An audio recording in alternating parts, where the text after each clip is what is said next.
Hello everyone, and welcome back to the Elo Digwe football channel. In today's video, I'll be unboxing and overviewing one of the most aesthetically pleasing releases from the previous generation of Adidas Predator, that being the Adidas Predator 25 Elite FT from the Football Gal collaboration pack. I've actually had this release since December 2025, but I've held off on unboxing it due to a lack of time. Originally released on November 4th, 2025, this release is a one-off designed by football creative Diana Al Shammari, better known by her alias the Football Gal. The story of these predators begins with Diana's upbringing in war-torn Iraq and Egypt, where she developed a passion for football, one which she combined with her talent for embroidery and love for art to create her business. The embroidered jerseys she has produced throughout the years are genuinely remarkable, and when you think about it, the Predator 25 acts as the culmination of her life's work. It was released exclusively in the fold-over tongue variation with an FG stud pattern for the general public, retailing at $350 Canadian. But as of the recording of this video, I believe it can only be obtained through the resale market. Before we get into the overview, please leave a like down below if you enjoy the video. And if you're interested in seeing more football boot unboxings, reviews, and training sessions, then do be sure to click the subscribe button and hit the bell icon to get notified whenever I post a new video. I have also put timestamps in the description linked to each section in the video, so feel free to use them for your viewing pleasure. With all that out of the way, let's take a deeper dive into the Football Gal's Predator 25. Like I said at the start of this video, this colorway of the Predator 25 Elite FT is arguably, if not definitively, the most aesthetically pleasing and elegant colorway that Adidas dropped for this generation. And let's just take a quick moment to appreciate how good the boots look. I'm just going to rotate them around so you guys can see all the graphics, all the details, how well everything blends together. Like, just look at that sole plate, for example, with this floral underlay, or the insole. I'll show you that in more detail after, but it looks so good and it works so well. And of course, you have right here the Football Gals logo to let you know who exactly designed this football boot, that being Diana Al Shammari, aka the Football Gal. As you guys have probably noticed by now, there's a lot of floral designs and imagery going on with this Predator, and that pays tribute to her actual craft. When you look at the jerseys that the Football Gal creates or customizes, all of the embroidery that is done is floral embroidery, and it can be a wide variety of flowers. Could be lilies, daisies, tulips, carnations, as you'll see here, a wide variety of flowers, but they all go to take some of these more, I guess, abstract jerseys or very pointed, focused, sporty designs and give them more of a demure, aesthetic, beautiful look to them. And it makes them feel like more of fashion pieces rather than just pure jerseys for sporting outings. And that's not to say that jerseys can't be used as fashion pieces. Of course they can, but it just brings something more special to them. And so with this football boot, you can see that all over with the floral graphics, decals, and embroidery that's on the boot. The main focus being here on the tongue. You see this large red flower. This is actually called a carnation, and it is the national flower of Spain. It's a giant, beautiful red flower. And because this boot pays tribute to Spain with this red flower, you'll notice that most of the players who wore this football boot when it dropped were Spanish. Off the top of my head, I can remember that Aitana Bonmati, Adriana Leon, and Pau Cubarsi all wore this football boot or were heavily involved in the marketing for this football boot. But other players who did wear the football boots include Jules Koundé of FC Barcelona and Alessia Russo, who I think plays for the women's Arsenal team, if I remember correctly. Because for Jules Koundé especially, he's someone who wears a lot of the Football Gal's clothing. He's very into fashion, as you guys may know. But just looking a little closer at the football boots, again, you can see that beautiful embroidery with this carnation here on the center of the tongue. If I take the tongue off, flip it to the back, you can see some more embroidery here on the back to kind of continue that elegant design. When I put the tongue back on, if I flip over the strap, you can see there's even more flowers down here too. Again, same carnation. Flip it back over here. You look at the boots along the three stripes, you can see these kind of flowers in the background. These are decals, I believe, of flowers, of course. And then here on the heel, you have some more carnations. Get those same decals on the instep. Here on the instep of the heel, you get that same carnation design. You get some carnations on the heel tab. On my left boot, I took out the insoles so you guys can see, but again, more of the carnations and just some other small flowers and floral details to highlight the connections to the floral embroidery. And then looking at the sole plate, if I just flip this back to its normal status, you can see you get a floral underlay with a clear sole plate on top to give you, again, more of that floral theme throughout the boot. So yeah, just what a colorway, guys. Honestly, there's not much else I can say about it. Aesthetically, it's a 10 out of 10, and from a colorway perspective, it's a 10 out of 10. It is absolutely one of the favorites in my collection for sure, as I don't think any of the other colorways of any other boot in my collection come close when it comes to the thoughtfulness, the engineering, and the overall creativity that went behind this design. Tech-wise, the Predator 25 Elite is, in my opinion, the closest we'll ever get to an old school Predator, apart from the Predator remakes. And I think it'll also be like that for a while, because obviously with Predator 26, we can see that Adidas has gone in a new direction. They want to make the Predator as lightweight as possible, but also as barefoot feeling and personal as possible, which is not inherently a bad thing. However, when you think about the things that made the Predator, such as the cushion feel on the ball, the rubber striking elements that provide a lot of spin on the ball, the overall bulky power boot esque feel of a Predator, you really lose that with the Predator 26. And while the Predator 25 is not really a bulky power boot by any sense of the imagination, it still feels a lot closer to what we had in the past compared to what we have now. The main two changes on the Predator 26 that really denote this step away from Predator heritage would be in the upper and the rubber striking elements. So I'm going to start by looking at those two first. And beginning with the upper, we have what is called Hybrid Touch 2.0. It's a synthetic leather material made to obviously mimic leather that you would have seen on previous Predators. And while it's not denoted on this football boot, I think because they want to make the design look a little cleaner to match with the overall artistic aesthetic of the football boots, it is definitely there.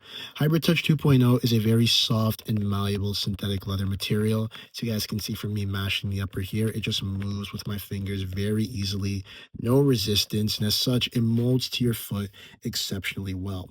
It has a very good thinness to thickness ratio, if that makes sense. And what I mean by that is that the upper is not too thin to where it feels like a speed boot upper. It doesn't feel like you're playing in an F50 or maybe like a Crazy Fast, if you guys remember those, where it was just razor thin. You could feel everything on the ball, every touch, every contact, every step. It doesn't feel like that, but it's also not super thick and super cushioned to where you don't get any sensation on the ball. It doesn't feel like it's dampening the ball completely, but it also doesn't feel like it's giving you access to the ball completely. So as such, you get a very balanced sensation from ball contact with the Predator 25 Elite's Hybrid Touch 2.0 upper. And as far as shape and water retention go, this will hold its shape very, very well because it is a synthetic leather material, so it won't overstretch. It doesn't have that same natural proclivity to stretch like a skin would, like a natural leather. And of course, it also lacks the porosity of a natural leather, as such, reducing the overall water uptake. Now, as far as feeling like true leather, again, I'm not really a leather purist, so I can't really speak to that. But when I compare it to other leather like synthetics that I've tried, for example, Tech Leather from the Tiempo Maestro Elite, it definitely lags behind. You can tell it's a little dated, but it's still pretty solid, especially when I compared it to my Copa Pure #1. That has calf leather for its forefoot. It does feel pretty good, all things considered, and it does feel pretty similar when the two are broken in. So I can definitely say, as far as upper packages go, the Hybrid Touch 2.0 upper that you were getting from the Predator 25 was a solid upper package, and one that I think a lot of people are really starting to miss and regret, like maybe wanting to see changes to, given what we've gotten with the Predator 26's Nano Strike Plus upper. Moving to the rubber striking elements, this is another element of the Predator that I imagine most Predator fans wish was not changed. Because on the Predator 26 now, we have rubber striking pads, whereas on this 25 variation, we had 25 SL rubber strike skin fins. And these fins, may I tell you, were absolutely amazing at generating spin on the ball. You can see just how much they protrude up from the upper. I'm focusing in on these ones right here, but they come up from the upper so much that when you make contact with the ball, this rubber really grabs the ball closely. It's not like what you get on the 26, where it's more of a not smooth pad per se, but it's more of a flat pad that the ball can kind of roll onto. This really digs into the ball and helps to impart a lot of spin and venom on the ball when you're making contact with it for shooting, passing, crossing, whatever it is. And as such, that is why the Predator was just such a fun boot to use, because when it comes to manipulating the ball, the amount of manipulation you're able to provide or impart is increased so much by the way these rubber elements are constructed. Now, one thing I should note with the Predator 25 Football Gal Edition is that because there is this tongue with the embroidery on it, you are missing some of the strike skin fins. If I pull out my David Beckham edition of the Predator 25, you'll see that on the tongue, you get 5 rubber strike skin fins here on the medial instep, where you'll be making contact with the ball to increase that rubber grab and overall spin impartment on the ball. Whereas on this version, because they did that embroidery, like I said, they had to get rid of those 5 rubber fins. Now, are they that noticeable in terms of the spin that will be provided? I don't know. I don't think so, because most of the contact is going to be made down here. But honestly, I don't really have a problem with it. You know, to make this design look as good as it does, I think that was a necessary change to make. And I honestly don't have any issues with it, like I said.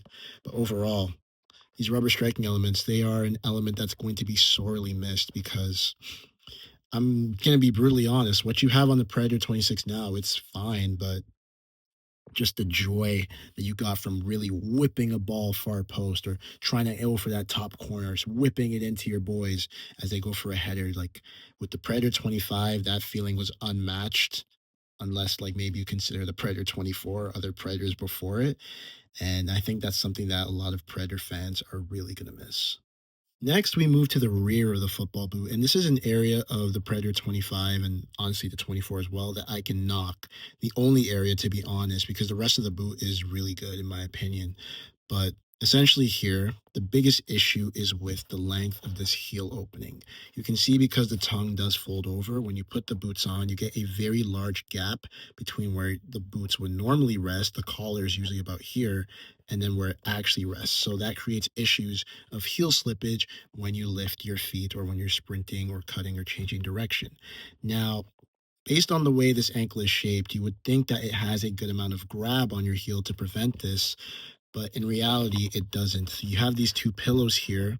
I don't know how well you can see them, and they do line the sides of the ankle very well, but they don't do enough to really pinch and hold the ankle in place. And as such, given the way the interior is sculpted, because it's not that tight, it's just a pretty wide casing, in my opinion, you do get that heel slippage, and it is an issue that you have to deal with when you play in the football boots. Now, it can be remedied by using the runner's loop or wearing grip socks, as you guys will probably see on the on-feet impressions section of this football boot unboxing and overview. But again, it's something that a lot of people have complained about. They complained about it with the Predator 24. It was very likely it wouldn't be changed for the 25, just because the 2 boots are so similar. And for the 26, they have claimed to fix it. And by they, I mean Adidas, but they really haven't. It's pretty much the same issue all around. But lockdown issues aside, when it comes to the comfort of the heel, that is something that I can't knock. It is, in fact, very comfortable. The upper portion of the heel is made from a prime knit material, as well as the hybrid touch material that extends into the back. And as you can see, it is super compressible, like many other top end uh, football boots on the market now. And this helps to reduce the break-in time of the heel and make for a more comfortable experience when you're playing in the football boots. When it comes to the heel counter, it's an external plastic heel counter that extends from the Control Frame 2.0. You guys can probably see the branding right there, and we'll get to that when we talk about the Soleplate. And it is very secure for the lower part of your ankle, and it provides a good amount of stability.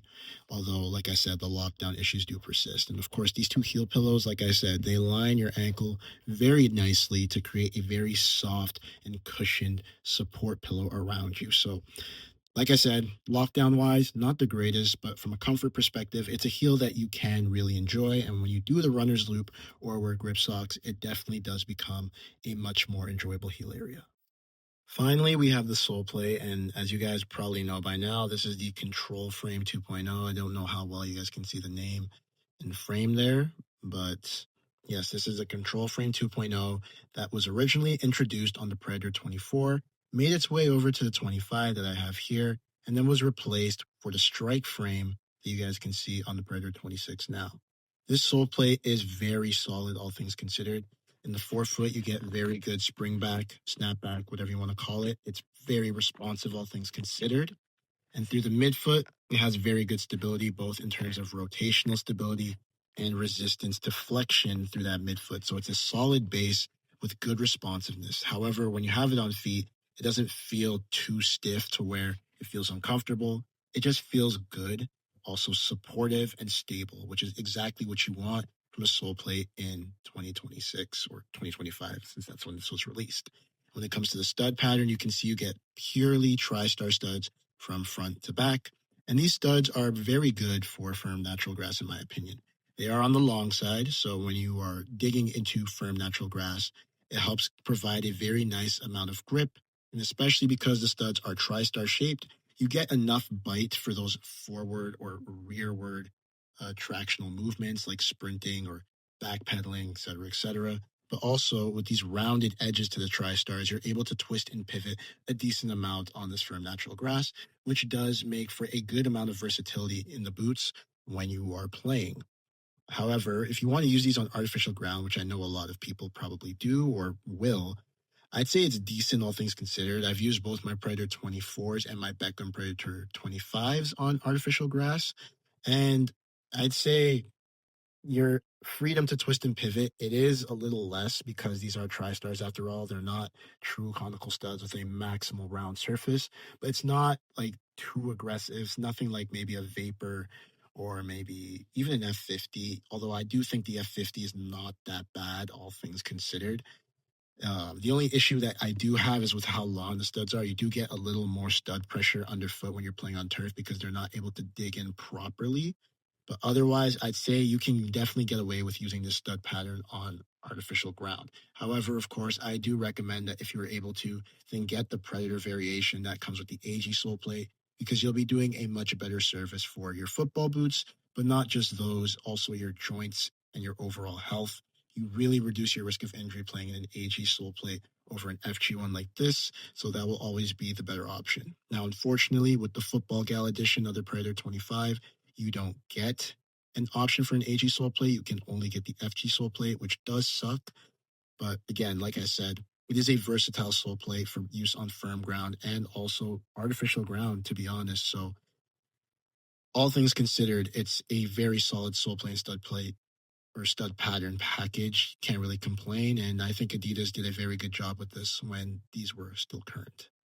I want to start by highlighting the main focus of this particular Predator 25, which is the Football Gal's artwork. It is genuinely exquisite, providing an aesthetic that you only really see from football boot customizers.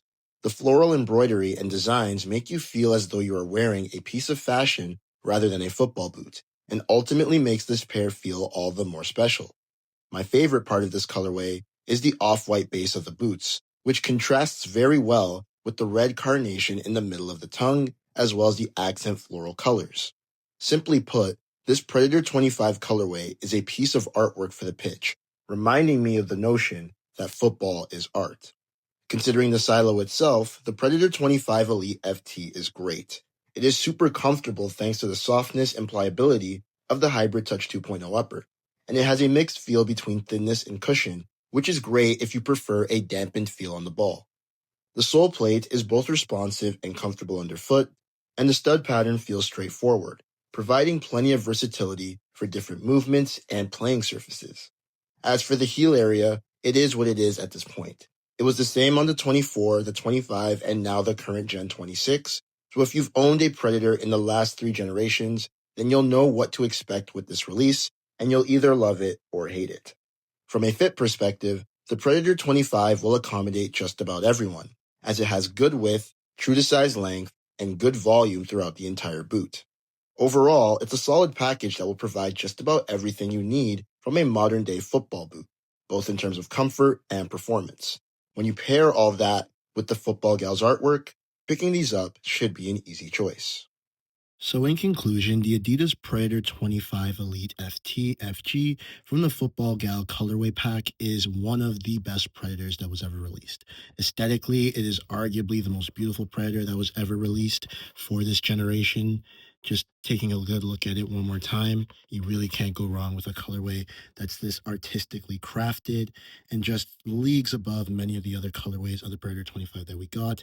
And as an actual football boot, it is just phenomenal from a comfort perspective, performance perspective, fit, just overall playing experience. The Predator 25 Elite FT is a boot that you can step into and get a lot of joy out of, a lot of quality out of, and a very long term enjoyable experience, regardless of what you're looking for, whether it's good shooting, good touch, good control, anything you want, this Predator 25 will offer that to you.